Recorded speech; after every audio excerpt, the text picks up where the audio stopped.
नमस्कार, राष्ट्र की बात में आपका स्वागत है। मैं हूं मानक गुप्ता। आज बात करेंगे कंगना रनौत की, जो मुंबई पहुंची हैं। मुंबई की तुलना पीओके से करने और मुंबई पुलिस पर सवाल उठाने के बाद कंगना शिवसेना के निशाने पर थीं। शिवसेना नेता संजय राउत ने उनके खिलाफ मोर्चा खोल दिया था। राउत ने कंगना को मुंबई न आने की चेतावनी दी थी। कंगना ने शिवसेना को ललकारते हुए मुंबई आने का ऐलान किया था। आज कंगना मुंबई पहुंची, लेकिन उससे पहले ही बीएमसी ने उनके दफ्तर पर हथौड़ा चला दिया। कल ही बीएमसी ने अवैध निर्माण के खिलाफ नोटिस भेजा और आज कंगना के दफ्तर के एक हिस्से को गिरा दिया। बीएमसी की कार्रवाई पर कंगना लगातार सवाल उठा रही थी। उन्होंने ट्वीट के जरिए अपने दफ्तर को राम मंदिर और बीएमसी की टीम को बाबर तक बता दिया था। कंगना मुंबई पहुंची, उन्होंने सीधे सीधे उद्धव ठाकरे पर सवाल उठा दिया। कंगना ने उद्धव का नाम लेते हुए कहा, आज मेरा घर टूटा है, कल तुम्हारा अहंकार टूटेगा। कंगना कुछ देर में अपने दफ्तर भी जा सकती हैं, जहां बीएमसी ने आज डेमोलिशन की कार्रवाई की है। इसीलिए ये 5 तस्वीरें आपकी टीवी स्क्रीन पर। जब मुंबई में कंगना पहुंची, उनका दफ्तर गिराया गया और उसके बाद कंगना ने वीडियो जारी कर सीधे उद्धव ठाकरे को चुनौती दे डाली। राष्ट्र की बात में आज का सवाल, कंगना और ठाकरे में घर घमंड की ये लड़ाई आखिर क्यों, और कंगना का दफ्तर तोड़कर क्या मिला? उद्धव ठाकरे, तुझे क्या लगता है कि तूने फिल्म माफिया के साथ मिलके मेरा घर तोड़ के मुझसे बहुत बड़ा बदला लिया है?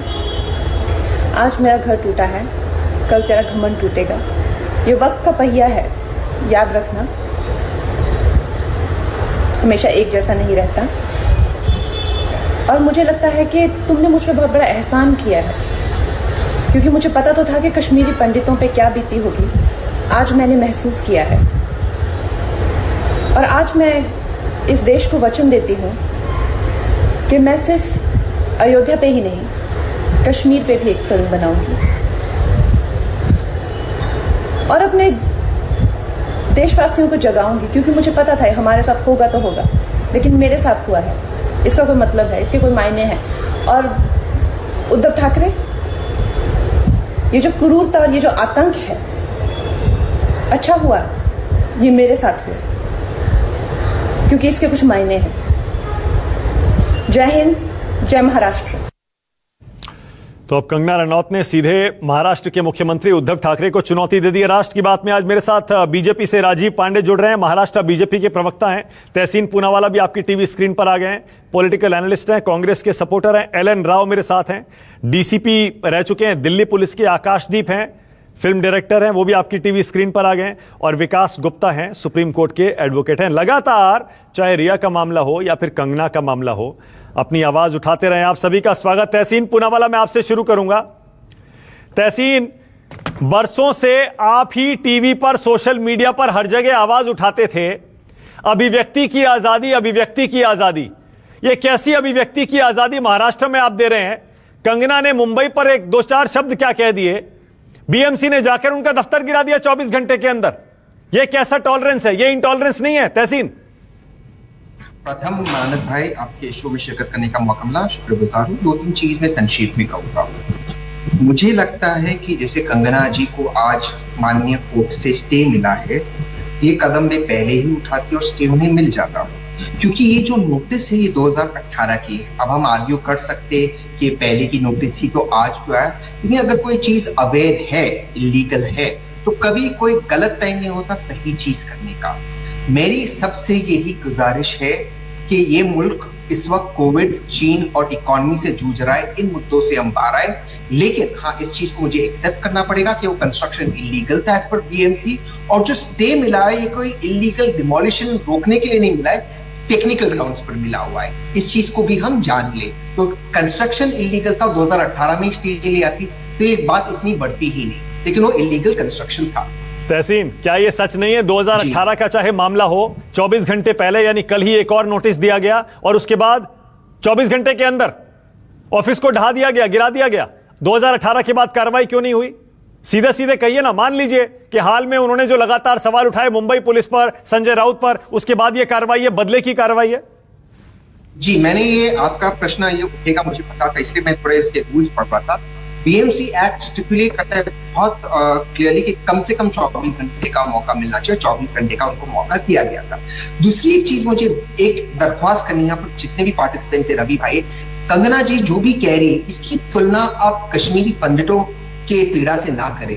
वे हमारे भाई थे, उनके साथ जो हुआ, बलात्कार हुआ, मर्डर हुआ, ये ठाकरे परिवार था जो सबसे पहले उनको रिजर्वेशन दिया महाराष्ट्र में से अपनाया है। पांडे भाई भी महाराष्ट्र में अपनाया, ये इनका महाराष्ट्र का मैं इस पे भी आ रहा हूँ, एक मिनट, मैं इस पे भी आ रहा हूँ, लेकिन मैं तो अभी ये पूछ रहा हूँ, आप खुद कह रहे हैं देश में तो और भी बड़े बड़े मुद्दे हैं। अरे यही तो बीएमसी से पूछना चाहिए, महाराष्ट्र की सरकार से पूछना चाहिए। क्या महाराष्ट्र में, मुंबई में इससे बड़े मुद्दे नहीं है क्या? क्या एक एक्ट्रेस का, कंगना रनौत का ऑफिस ये इतना बड़ा मुद्दा हो गया कि 24 घंटे में उसे पहले गिराना है? बिल्कुल सही कहा आपने, ये इतना बड़ा मुद्दा होना ही नहीं चाहिए था। अगर 2018 में कंगना जी स्टे ले आती, लेकिन सवाल तो है कि इलीगल कंस्ट्रक्शन था। आज जो लोग कह रहे हैं और इस बात से जो लोग नाराज है कि ये इलीगल कंस्ट्रक्शन को तोड़ा है, कल वही लोग चीयर कर रहे थे जब अन्य कंस्ट्रक्शन तोड़ा गया था। तो ये क्या आप मुझे तहसीन, क्या आप देश को भरोसा दिला सकते हैं कि मुंबई में और कोई इलीगल कंस्ट्रक्शन नहीं है किसी बड़े आदमी का, सिर्फ एक कंगना रनौत का था जिसे 24 घंटे में तोड़ दिया गया? नहीं, मैं मानता हूं कि इलीगल कंस्ट्रक्शन होगा, लेकिन ये तो कोई आर्ग्यूमेंट लीगल होती ही नहीं है ना मानव भाई, कि उसने सिग्नल तोड़ा, आपने उसको नहीं पकड़ा तो आप मुझे क्यों पकड़े हो सिग्नल तोड़ते हुए? या मैं आपके शो पे गाली दे दूं और मैंने कहा कि किसी फलाना चैनल पे उसने गाली दिया तो मुझे भी अधिकार है।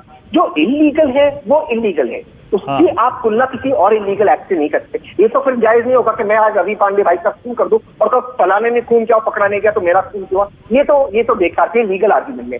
आर्ग्यूमेंट क्या है, मैं संक्षेप में खत्म करता हूँ। 2018 में नोटिस मिला, अगर कंगना जी तभी स्टे ले लेती, एक बात। दूसरी बात, मैं सोचता हूँ इतना बड़ा मुद्दा नहीं है ये। तीसरी बात, लेकिन इसमें कोई दो डाउट नहीं कि वो इलीगल कंस्ट्रक्शन। ये घमंड की बात है। कंगना कह रही है घमंड हो गया है इतना कि हमारी सरकार है, हम कुछ भी करेंगे, जो हमारे खिलाफ बोलेगा हम उसकी आवाज दबा देंगे। सीधी सीधी कोशिश है। कंगना रनौत कह रही है मुझे बुली करने की, मेरी आवाज दबाने की, मुझसे बदला लेने की। क्या ये बात जब बाकी के लोग कह रहे थे मोदी जी के खिलाफ, जो लोग गिरफ्तार हो रहे, जो एक्टिविस्ट गिरफ्तार हो रहे, तब आप उनको देशद्रोही कहते हो? तब आप कहते हो आप मोदी के खिलाफ कैसे बोलते थे, भारत की सरकार के खिलाफ कैसे बोलते हो? तो आज आप मेरे महाराष्ट्र की तुलना पाक ऑक्यूपाइड कश्मीर से करते हो। आज आपकी पीड़ा, आपके साथ आपको दुख लगा होगा और ये सही है, उनको दुख हुआ होगा, इसकी तुलना आप कश्मीरी पंडितों के साथ कैसे कर सकते हो? क्या ये जस्टिफाइड है? राजीव पांडे, देखिए मानक जी, तहसीन भाई जो बात कर रहे हैं, मुंबई में आज जो एनसीपी के सर्वे है उन्होंने कहा है कि मुंबई में बहुत सारा अनऑथराइज्ड कंस्ट्रक्शन है। मुझे नहीं पता कि कंगना जी के यहाँ अनऑथराइज्ड कंस्ट्रक्शन था या नहीं था। नोटिस देने के बाद अब किस केस में 24 घंटे में अगर जवाब फाइल होने के बाद आपने कोई हियरिंग नहीं दी, मैं लॉयर हूं, मैंने ऐसे 50 केस किए हैं, आपने एक नोटिस दिया 24 घंटे के लिए, आपने कहा जवाब दो, 4 घंटे के भीतर उनके वकील साहब ने कहा है कि हमने जवाब दिया, आपने कोई हियरिंग नहीं दी और आप पहुंच गए बुलडोजर लेकर के। देखिए ये केवल बात है, ये केवल बदले की राजनीति है और शिवसेना जिस प्रकार से कर रही है उसकी निंदा आज एनसीपी के सर्वे ने की है। कांग्रेस के एक बड़े नेता, भले यहाँ पर बैठ करके जो भी कहे तहसीन भाई, लेकिन कांग्रेस के बड़े, यानी 3 पार्टी की सरकार है, 2 लोगों ने ऑलरेडी इसका विरोध कर दिया। अब बात आती है कि कंगना जी के स्टेटमेंट पर अगर आपको कुछ लगता है कि उन्होंने कोई इलीगल बात कही है तो आप उनके खिलाफ कार्रवाई करते हैं, आप बुलडोजर लेकर के किसी के घर पहुंच जाते हैं। हाईकोर्ट ने एक ऑर्डर पास किया हुआ था कि किसी भी व्यक्ति के घर को तोड़ने का, इस तरीके का एक्सट्रीम बातें नहीं होगी जब तक कि कोविड का टाइम चल रहा है। आपने उसका भी ध्यान नहीं रखा। देखिए ऐसा है, ये सब कर करके शिवसेना को कुछ नहीं मिलेगा। शिवसेना मुंबई को गवर्न नहीं कर पा रही है, महाराष्ट्र को गवर्न नहीं कर पा रही है, सारे प्रोजेक्ट स्टॉल हो गए, कोई काम हो नहीं रहा है, इसलिए उन्होंने अब एक कंगना के पीछे पड़ गए। इससे क्या फर्क पड़ने वाला है? आप अपने गवर्नेंस पर ध्यान दीजिए। मेरा कहना है कि राहुल गांधी जी ने दिल्ली को रेप कैपिटल बोला था। मैं उससे पहले यहाँ के 2 बड़े सुपरस्टार ने कहा इंडिया में मुझे डर लग रहा है, तो क्या बीएमसी उनके घर पे बुलडोजर लेके पहुंच गई? आमिर खान के घर पे बुलडोजर चला क्या? मैं जानना चाहता हूं तहसीन पुनावाला जी से कि आमिर खान ने शो में कहा था कि मुझे इंडिया पे डर लग रहा है, मैं बहुत डरा हुआ हूं, उनके घर पे तो नहीं पहुंचा। इन्होंने कह दिया कि मुझे मुंबई पुलिस पर फेथ नहीं है, इन्होंने कह दिया कि मुझे पीओ के जैसा महसूस हो रहा है। अगर ये गलत है, मैं कोई समर्थन नहीं कर सकता कि मुंबई कोई पीओके या पाकिस्तान है, मैं नहीं समर्थन कर रहा हूं, लेकिन किसी के एक स्टेटमेंट पर आप उनके घर पे बुलडोजर लेकर के पहुंच रहे हैं। कोई भी दुनिया का कोई भी व्यक्ति इस बात का समर्थन नहीं कर सकता है और यह बहुत ही गलत हुआ है। ऑनरेबल हाई कोर्ट ने भी इसमें स्टे दिया है। कल बीएमसी अपना जवाब फाइल करेगी और अगर ये इतनी ही तेजी से काम करते हैं तो बांद्रा ईस्ट में बांग्लादेशियों की कॉलोनी बनी हुई है, 4-4 मंजिल के झुग्गियां बनी हुई हैं, उन पर तो आप कुछ नहीं करते। मुंबई में रेलवे लाइंस के दोनों तरफ रोहिंग्यास और बांग्लादेशियों का अड्डा बना हुआ है, आप उस पर कुछ नहीं करते। तो फिर ये क्या है ना, आप जो कर रहे हैं जनता देख रही है और फाइनली हम लोग डेमोक्रेसी में हैं। मतलब आप भी राजीव, एक सेकंड राजीव, मतलब आप भी कंगना रनौत की बात को सेकंड कर रहे हैं। कंगना कह रही है कि मेरा ऑफिस राम मंदिर था, बाबर ने गिरा दिया। कंगना कह रही है मुंबई पीओके था और इसका हिसाब जरूर होगा। कश्मीरी पंडितों से इसकी तुलना कर दी। आप भी इसे हिंदू मुस्लिम का रंग दे रहे हैं। बिल्कुल मैंने समर्थन नहीं किया है, मैं नहीं मानता हूं इस बात को। मानक जी, मैं इस बात को नहीं मानता कि मुंबई पीओके है, मुंबई पाकिस्तान है।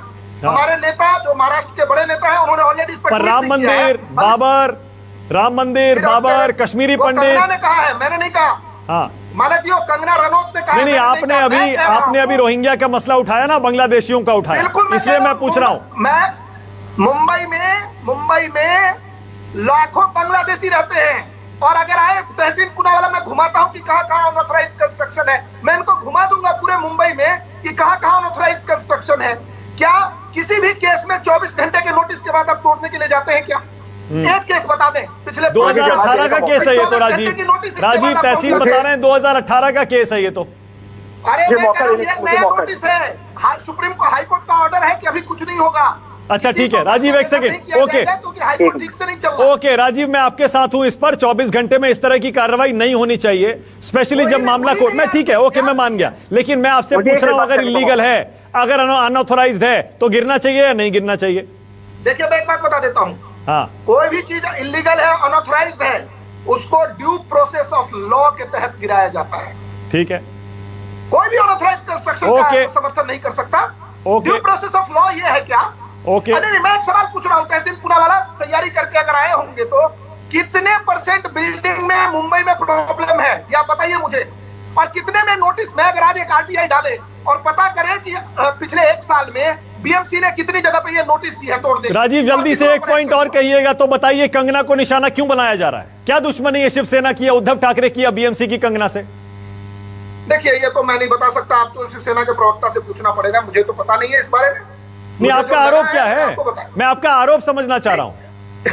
नहीं, मेरा आरोप यह है कि कोई भी व्यक्ति अगर आपके खिलाफ बोले, देखिए 2 प्रकार के वर्ग हो गया है यहाँ पर। एक कन्हैया कुमार और एक जो जेएनयू में भारत तेरे टुकड़े होंगे लगाने वाले, जब नारा लगाने वाले थे मुंबई में, तो उनको ये समर्थन करते हैं, उनको ये मंच देते हैं। लेकिन कंगना ने कुछ बोल दिया तो उसका विरोध करेंगे। तो उनकी अपनी मर्जी है, उनकी कोई राजनीतिक मजबूरी है कि कंगना रनौत को अटैक करना है या किसी को भी। मेरा कहना है कि इसी विकास गुप्ता मुस्कुरा रहे हैं, विकास आप मुस्कुरा रहे हैं, तहसीन आ रहा हूं उसके बाद। विकास गुप्ता, क्या समझ में आ रहा है आपको, ये घर और घमंड तक, ये ऑफिस से ढाने तक लड़ाई कैसे पहुंच गई? भाई, अपेक्षा करूंगा कि मुझे भी 2 मिनट का वक्त दिया जाए, जैसे राजीव भाई को आपने दिया, और अनइंटरप्टेड। हाँ, पहली बात मैं कहना चाहूंगा कि जब आप भारत माता की जय नहीं बोलते तो आपको कह दिया जाता है कि आप देशद्रोही हो, आपको हिंदुस्तान में रहने की जगह नहीं है और आप पाकिस्तान चले जाइए। क्या कोई इस देश के अंग को, और वो भी मुंबई जो सबसे सेफ सिटी है, उसे पीओके कहे और आप उसको वैलिडेट करें और केंद्र से आपको वाई कैटेगरी सिक्योरिटी मिले? इसका मतलब है कि आप कंगना रनौत के स्टेटमेंट को वैलिडेट कर रहे हैं। क्या ये उचित है या अनुचित? इस बात का जवाब राजीव भाई बिल्कुल भी नहीं दे पाए, जबकि बहुत एग्रेसिव थे। दूसरी बात कि अगर बीएमसी ने कोई अनियमितता करी है और मैटर अब बंबई हाई कोर्ट के पास है, तो मुझे लगता है कि इस पे मेरा कहना उचित नहीं होगा। बंबई हाई कोर्ट अगर उन्होंने अनियमितता से इस बिल्डिंग को गिराया है, ये कह देना कि रोहिंग्या की बिल्डिंग बनी थी, तो मैं इस बात से, तहसीन की बात से पूरा सहमत हूं कि एक गलत है तो दूसरा गलत है, ये कोई जस्टिफिकेशन नहीं है। अगर बीएमसी ने अगर ये बिल्डिंग गलत ढाई है तो कल उन्हें रेप्रिमांड किया जाएगा।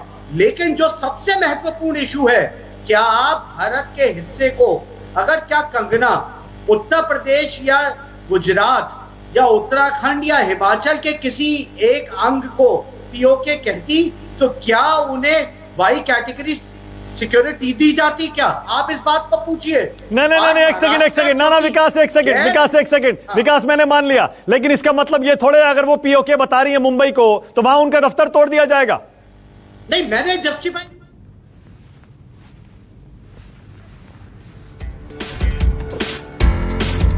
इस बीच एक बड़ी खबर आ रही है, शाम को महाराष्ट्र सरकार में हाई लेवल मीटिंग होनी है। 7:30 बजे उद्धव ठाकरे के घर पर यह मीटिंग होगी। यानी कि अभी भी ये उद्धव ठाकरे की सरकार, शिवसेना और कंगना रनौत और अब तो बीजेपी भी इस लड़ाई में लगातार कूद रही है। यानी ये मामला अभी शांत होता हुआ दिख नहीं रहा है, क्योंकि हाईकोर्ट ने बीएमसी की कार्रवाई पर स्टे लगा दिया है। लेकिन जो डेमोलिशन होना था वो हो चुका है। इसके बाद अब ये मामला बढ़ता जा रहा है, क्योंकि कंगना रनौत ने वीडियो जारी करके सीधे उद्धव ठाकरे को चुनौती दे दी। उन्होंने कहा कि आज मेरा घर टूटा है, कल आपका घमंड टूटेगा। अब इसी कड़ी में थोड़ी देर में कंगना रनौत शायद अपने दफ्तर भी जा सकती हैं, जायजा लेने के लिए अपने दफ्तर का कि कितना नुकसान किया है बीएमसी ने डेमोलिशन के जरिए। और शिवसेना के घर पर, शिवसेना में ये जो अंदर बैठक का दौर है, ये शाम को शुरू होगा उद्धव ठाकरे के बंगले पर मीटिंग से। विकास गुप्ता, मैं ब्रेक से पहले आपसे पूछ रहा था, विकास, इसका मतलब ये थोड़े अगर मुंबई को पीओके बता दिया तो उनका घर गिरा दिया जाएगा 24 घंटे में।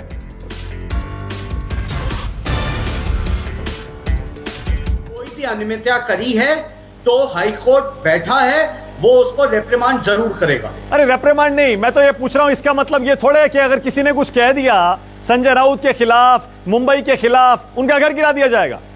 नहीं, नोटिस तहत 2018 में दिया हुआ है। ऐसा थोड़ी ना कि मेरे और आपके घर पे बुलडोजर चला दिया है। अगर अनियमितता थी तो उनको उसमें सुधार करना चाहिए था, जिसका उनको 2 साल का वक्त दिया हुआ है। आप बीएमसी की टाइमिंग पे सवाल उठा सकते हैं, लेकिन इलीगल कंस्ट्रक्शन पे सवाल नहीं उठा सकते आप। टाइमिंग पर ही तो सवाल उठ रहा है विकास, सवाल टाइमिंग पर ही उठ रहा है। 24 घंटे में ऐसा क्या हो गया? 2018 से चल रहा था, अचानक क्या हो गया? मानक, आप इस बात का जवाब दीजिए कि कंस्ट्रक्शन इलीगल थी या नहीं थी। इस बात नहीं, ये तो कोर्ट डिसाइड कर देगा ना। अगर इलीगल कंस्ट्रक्शन था तो कोर्ट डिसाइड कर देगा, लेकिन इतनी जल्दी क्या थी गिराने की? कोर्ट ये भी डिसाइड करेगा कि अगर इलीगल कंस्ट्रक्शन थी तो जिस समय सीमा में उसको गिराया गया है वो सही है या गलत है। ओके, शिवसेना के खेमे में बैठकों का दौर जारी है। इंद्रजीत बता रहे हैं, इंद्रजीत मुंबई से मेरे साथ जुड़ गए। इंद्रजीत, ये जो शिवसेना में बैठकों का दौर शुरू हो गया है, क्या चर्चा होगी इसमें?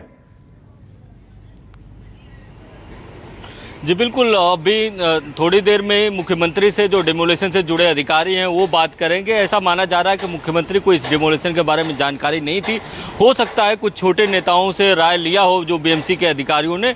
आमतौर पर होता यह है कि जब इस तरह के कोई मामला आता है तो बॉस को खुश करने के लिए लोग ऐसी कार्रवाई कर देते हैं। लेकिन सबसे बड़ी बात यह है कि जिस तरह से एनसीपी सुप्रीमो शरद पवार इस मामले पर बोले हैं, उसको लेकर कहीं न कहीं मुख्यमंत्री की मुश्किल बढ़ गई है। और यही कारण है कि अब एनसीपी सुप्रीमो शरद पवार और मुख्यमंत्री उद्धव ठाकरे की 7:30 बजे बैठक होनी है। खास बात है कि इस बैठक में संजय राउत भी मौजूद रहेंगे। ओके, शरद पवार होंगे, संजय राउत होंगे और उद्धव ठाकरे होंगे। इसका मतलब तीनों पार्टियों में ये जो मतभेद खुलकर सामने आ गए हैं, इसी पर चर्चा होगी। इंद्रजीत बता रहे हैं मुंबई से। मैं आपके पास आ रहा हूं। आकाशदीप है क्या? आकाशदीप को लाइए स्क्रीन पर। आकाशदीप, क्या कह रहे थे आप? बताइए आकाशदीप। आकाशदीप कुछ कहना चाह रहे थे। आकाशदीप जुड़े उससे पहले एलन राव साहब बताइए, क्या सही कार्रवाई है क्या ये? वो तो कल हाईकोर्ट में डिसाइड हो जाएगा, लेकिन टाइमिंग जैसा आप कह रहे हैं, टाइमिंग भले गलत है। और अभी जो इंद्रजीत जी कह रहे थे कि उद्धव जी को पता ही नहीं है क्या हो गया, उसकी जानकारी में नहीं, ये कौन मानेगा इस बात को? ये इतना बड़ा गर्म मुद्दा है, महाराष्ट्र से रिलेटेड है, कंगना से रिलेटेड है। उद्धव जी को ना पता हो एमसीडी की, बीएमसी की हिम्मत है जो बिना उनके इशारे पे ये कर दे। और ये जो टाइमिंग है ये बिल्कुल गलत है। और इससे ये लग रहा है वास्तव में ही गवर्नमेंट को अब घमंड हो गया है। वो इलीगल की बात मैं नहीं जा रहा हूं, और ये बात भी, विकास जी की बात भी ठीक है, कोई इलीगल काम है उसको सपोर्ट भी नहीं किया जा सकता। लेकिन पहली बात तो ये कि लीगल इलीगल है, 2 साल से था। दूसरी बात, बॉम्बे में ऐसे लीगल इलीगल बहुत हैं। तो ये जो कंगना रनौत ने अभी जो अपने ट्वीट किया या उसके बाद महाराष्ट्र के साथ इनका कुछ ये जो अभी आप दिखा रहे हो पंगा हुआ, इस पंगे में इस बिल्डिंग के बेचारे का क्या दोष था ये बताइए ना। अभी इनको ये इस प्रकार से तोड़ना, ये ऐसे, ये तो बड़ा ही ये समझ लीजिए कि घमंड वाली बात होगी ना। और मैं समझता हूं कि सरकारें ऐसा करती हैं, और जो करते हैं वो वास्तव में ही उनको, मैं समझता नहीं हूं कि उनको सोच समझ के ये बहुत बड़ा इमेच्योर एक्शन लिया गया है। भले ये बाद में 10 दिन बाद कर देते तो चलता, लेकिन आज ये इमीडिएटली करना ये गलत मैं समझता हूं। ओके आकाशदीप, इसका मतलब ये हुआ अगर आप सरकार के साथ हैं तो आपके इलीगल एक्ट्स भी माफ हैं, लेकिन अगर आप सरकार के खिलाफ बोलते हैं तो गैर कानूनी आपका अगर जरा सा भी कंस्ट्रक्शन है उसे गिरा दिया जाएगा। सिंपल है ना मानक? मैं अफसोस के साथ कहना चाहता हूं कि ये जो तू में चल रही थी दोनों पार्टियों में, आज का जो एक्शन है इसको कोई डिफेंड नहीं कर सकता, ये वेंडेटा लगता है।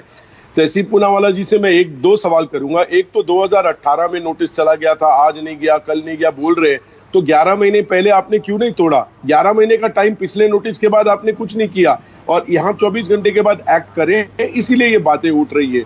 और दूसरी मैं ये बात कहूं कि मैं हैरान हूं कि एक मुद्दा सुशांत सिंह राजपूत का जो था वो बनते बनते बनते बनते कहां चला गया है, ये गया का है। मैं कंगना की सारी बातों से भी सहमत नहीं हूं। बॉलीवुड ने सुशांत को मारा, इसके खिलाफ मैंने बोला है, फिर उन्होंने अपना मत बदल दिया और कहा नहीं ड्रग्स ने मारा है, वो खुद भी तो बदल रही है। लेकिन अगर कोई कुछ कह रहा है आप उसकी बात का खंडन करो। आप ये पर्सनल लेवल का जो अटैक हो गया है कि चीफ मिनिस्टर ऐसा है और वो उसके बारे में कह रहे हैं हम तुम्हारा मुंह तोड़ देंगे, सारा मुद्दे का फोकस रॉन्ग हो गया और शिफ्ट हो गया। और चाहे हम आकाशदीप, किसने मुद्दा शिफ्ट किया, कौन जिम्मेदार है? नहीं, मैं आपको एक एग्जांपल देता हूं। अगर रिया चक्रवर्ती ने किसी इंटरव्यू में यह कहा होता कि मैं जहां जा रही हूं मीडिया मेरे तरफ आ रही है, मुझे सांस लेने की जगह नहीं, 1 फुट नहीं, कोई माइक ठूस रहा है मेरे घर पे, कोर्ट में, गाड़ी में, ट्रैफिक के सिग्नल में, ये बंबई है या पीओके है, ये क्या राज हो रहा है, अगर उसने ऐसे ही मुद्दे के लिए कहा था, और कंगना का भी इंटेंशन वही था, वो खुद बॉम्बे में रहती है, नेम और फेम यहां मिला तो वो बॉम्बे का खंडन नहीं करना चाहती थी, बट एज एन एग्जांपल कहा। यही चीज एज एन एग्जांपल कल को रिया ने कह दिया होता ना, आग लग गई होती। लोग कहते कि सब कुछ सही है तुम्हारा, लेकिन तुमने ये टर्म क्यों यूज किया? तो अलग आदमी के लिए अलग नजरिया क्यों? मैं कह रहा हूं कि आप बोलो ना महाराष्ट्र पुलिस रॉन्ग है, बॉम्बे पुलिस रॉन्ग है, गवर्नमेंट रॉन्ग है, आप पीओके तालिबान देखो। ये हुई ना बात। राजीव पांडे को लाइए जरा स्क्रीन पर, तहसीन इसके बाद आ रहा हूं, 1 सेकंड रुकिएगा। राजीव पांडे को लाइए। राजीव पांडे आज भी कहा कि बॉलीवुड माफिया ने तुड़वाया है, ये क्यों अननेसेसरी बातें हो रही है? कौन से बॉलीवुड माफिया ने घर तुड़वाया है? बेबुनियादी बातें। देखो थोड़ा सा लूज टॉक हो रहा है, आप समझिए बात। राजीव पांडे सीधे सीधे कहिए ना, कंगना रनौत जो बोल रही हैं वो सारी की सारी बातें सही नहीं है। कहिए ना उनको मुंबई की तुलना पीओके से नहीं करनी चाहिए, ये नहीं बोलना चाहिए बॉलीवुड माफिया ने उनका घर तोड़वा दिया। क्या है ये मतलब बोलने का मतलब? मैंने शुरुआत में ही कहा कि ये पीओके वाली जो उनकी बात है वो सही नहीं है, और हमारे एक बड़े नेता ने आज इस पर ट्वीट करके, प्रेस कॉन्फ्रेंस करके और पहले भी बता दिया है। तो राजीव इसीलिए तो ये आग लगी है, वो पीओके के स्टेटमेंट के बाद ये महाराष्ट्र गवर्नमेंट को गुस्सा आया। आपने कहा मैं सवाल जवाब दे रहा हूं, आकाशदीप चुप जाइए। नहीं, मैं आपसे सहमत हूं। बिल्कुल गलत है, बिल्कुल गलत है, कोई इसका समर्थन नहीं कर सकता है। मैं कितनी बार कहूं इस बात को, लेकिन अब वो बात तो हो गई। राजीव भाई, किसी ने कुछ कह दिया गलत तो उसके खिलाफ आप कोर्ट जाएंगे, कचहरी जाएंगे, संविधान के तहत काम करेंगे कि जाकर के गुंडागर्दी शुरू करेंगे? आप मुझे बताइए ना कि मुंबई में 24 घंटे के नोटिस में कितनी, अभी विकास गुप्ता जी कह रहे हैं इंटरनल जो होता है ना, रेगुलराइज होता है कंस्ट्रक्शन, अगर आपने एफएसआई को ब्रेक नहीं किया है तो आप इंटरनली बदल सकते हैं और एक एप्लीकेशन फाइल करेंगे, बीएफसी रेगुलराइज करती है। लेकिन ये बात रेगुलराइजेशन और इलीगल की है ही नहीं। मुंबई में इससे ज्यादा तो दोनों पार्टियों का झगड़ा चल रहा है, ये तो बात बाहर है ना मीडिया में। केवल राजनीति है और ये गलत है। बॉलीवुड माफिया ने घर तोड़वा दिया, कहां की ये बात आ गई, कहां से आ गई बात? पर्सनल इंफॉर्मेशन है। मैं एक मिनट आकाशदीप जी रुकिए, बॉलीवुड में माफिया होता है मैं कहता हूं, मैं कंगना की बात नहीं कर रहा हूं, मैं अपनी बात कर रहा हूं। बॉलीवुड कौन सी माफिया होती है राजीव जी, कौन सी माफिया होती है? इसी बॉलीवुड माफिया ने गुलशन कुमार की हत्या की, और एक नदीम नाम का क्रिमिनल है अभी भी लंदन में रहता है। अरे यार, आप बॉलीवुड माफिया कहां से हो गई? क्या बात आप कर रहे हैं? माफिया अलग होती है, बॉलीवुड माफिया अलग होती है सर। जाते थे कि नहीं?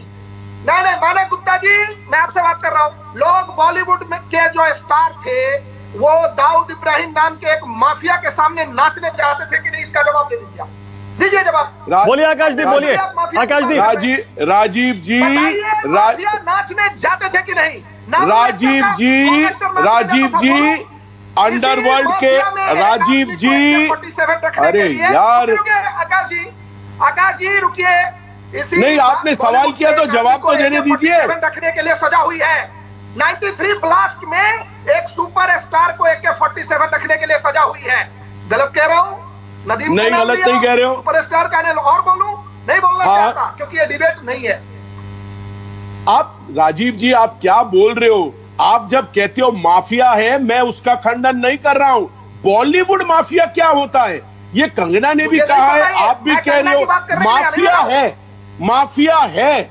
90s में माफिया का रोब था, कौन डिनाई करता है? तस्वीरें हैं, वीडियोस है, कौन डिनाई करता है? डर के मारे जाना पड़ा होगा। गलत है, सही है, छोड़ दीजिए। जहां रही वो AK-47 की बात, सजा भी हो गई, सब करेक्ट आप बोल रहे हो, हम समर्थन नहीं कर रहे, पर उसको कहिए कि माफिया नहीं नहीं नहीं नहीं, आपका शब्द गलत है। माफिया का असर बॉलीवुड पे था, आप कह रहे हो बॉलीवुड माफिया। बॉलीवुड में लोग इंडिपेंडेंट प्रोड्यूसर है। तो कुछ कहा ही नहीं। आपने कहा बॉलीवुड माफिया, आपने कहा बॉलीवुड माफिया। मैं कह रहा हूं माफिया है। बॉलीवुड माफिया से मीनिंग चेंज हो जाता है। नहीं, मीनिंग चेंज हो जाता है इस शब्द से। अभी कंगना ने भी कहा बॉलीवुड माफिया। कंगना रनौत से करिए। नहीं, कंगना ने भी कहा, आपने भी कहा बॉलीवुड माफिया। नहीं बैठा हूं ना एक सेकंड राजीव, राजीव एक सेकंड राजीव, पूरा लेकिन पलट आपकी गए सरकार यार। ने तो कंगना को वाई सिक्योरिटी दी है ना। क्या गड़बड़ी है इसमें? वाई सिक्योरिटी कंगना रनौत को आपकी सरकार नहीं दी है ना। आपका भी थ्रेट परसेप्शन आएगा तो आपको भी देंगे। हाँ, आपको भी, अगर आप सरकार को अप्लाई करेंगे कि मुंबई में या दिल्ली में या महाराष्ट्र में कहीं भी है, तमिलनाडु में, आकाशदीप जी को कल जरूरत पड़ जाएगी, लिखे होम मिनिस्ट्री को, इनको भी मिल सकता है। ओके, अगर मुंबई में, तो सुशांत ओके, सिंह जी ऑलराइट। के फादर ने जब राजीव, लिखा तो इसका सुशांत मतलब जी को मुंबई तो में नहीं अगर मिली। कंगना को खतरा है, कंगना को धमकी मिली है, कंगना को खतरा है, और कंगना कह रही है पीओके है, आप सहमत हैं पीओके वाली बात से या गुंडागर्दी वाली बात से, शिवसेना की गुंडागर्दी? पूछ रहे हैं मानक जी। और जब सुशांत की अर्जी आई तो सुशांत को नहीं मिली प्रोटेक्शन। हम इससे सहमत नहीं है, पीओके वाली बात से सहमत नहीं है। ओके, तहसीन बोल दिया है। तहसीन पूनावाला, तहसीन संक्षेप में मैं दो ही चीज कहना चाहता हूँ। पांडे भाई प्लीज, मेरा एक मौका है, प्लीज संक्षेप में दो ही चीज कहना चाहता हूँ। 2015 में शाहरुख का घर, और आप ये चीज चेक कर लीजिए मानव भाई, शाहरुख का घर का एक पोर्शन, पार्किंग एरिया भी डिमोलिश हुआ बीएमसी द्वारा। हालांकि उस वक्त उन्होंने ये अग्री किया था कि वो रेगुलराइज करने की फीस भरेगी, वो एफिडेविट कोर्ट में दिया था, उसके बाद बावजूद डिमोलिश हुआ। शाहरुख खान ने कभी नहीं क्या कहा कि मुंबई पाकिस्तान जैसा लगता है, फडणवीस जी का उन्होंने अपमान नहीं किया। दूसरी बात मैं कहना चाहता हूँ, कंगना जी की बात हो रही है। 2013 में एक अलग टीवी चैनल के इंटरव्यू में कंगना जी, सॉरी, पब्लिक गैदरिंग में कहा, मुझे बॉलीवुड में इतना प्यार मिला है, मैं बाहर से आई हूँ, बॉलीवुड ने मुझे अपनाया है। आज 2020 में आकाशदीप के बॉलीवुड को कंगना जी कह रही है ये एक मुंबई, ये एक माफिया है। मैं अपनी बात यहाँ समाप्त करके ये पूछना चाहता हूँ पांडे मेरे भाई से कि पांडे जी, उनका ऑफिस टूटा, सही गलत कोर्ट फैसला करेगी, क्या वो राम मंदिर था? क्या आपके मुंबई के जो कोविड वर्कर्स आज इतने, आज ये देश के लिए, महाराष्ट्र के लिए बलिदान दिए?